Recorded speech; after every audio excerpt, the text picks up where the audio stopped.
Hi, I'm Mary, a librarian and book reviewer with a focus on stories written for kids, tweens, and teens. Today I get to share with you this book called One Crazy Summer by Rita Williams Garcia and illustrated by Cherie Miller. This is the story of three young sisters who are getting ready for a transcontinental flight from New York to California, where they're going to meet the mother who abandoned them several years earlier.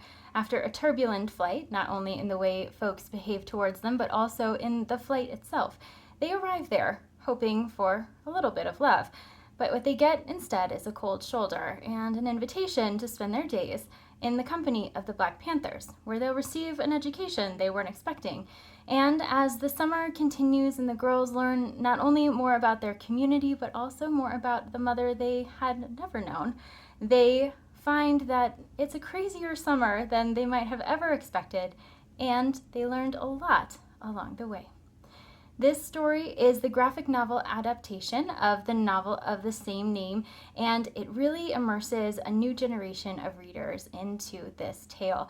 So it takes place in a racially charged United States where the Black Panthers are actively fighting against racism in the country, and there's a lot of misconceptions and feelings about this group, even among folks of color. So as you're going through the story, you have one side, these girls and what they've been told in their home in New York and what they're seeing firsthand when they get to California. And it's challenging a lot of their beliefs, not only about who their mother is, but also who they are as people.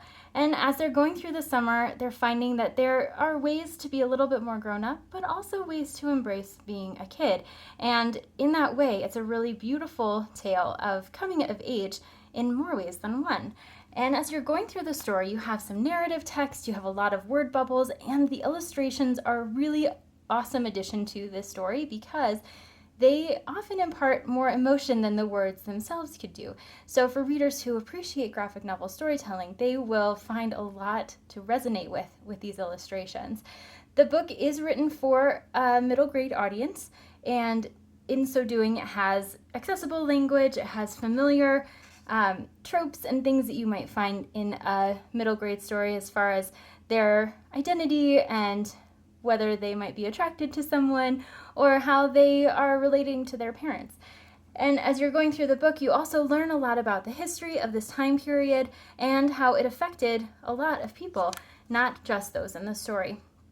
So there is some challenging moments. There are some challenging moments in this book as far as the relationship between the girls and their mother, the relationship between them and the police, and all of the civil unrest that's happening around them as well. And for readers, whether they've read the original novel or not, there is so much to get out of this book, and it is a concise and really beautiful story to share with kids of all ages, and particularly that middle grade age group. If this sounds like a great fit for you or for someone you know, I hope you look for it wherever you get your books.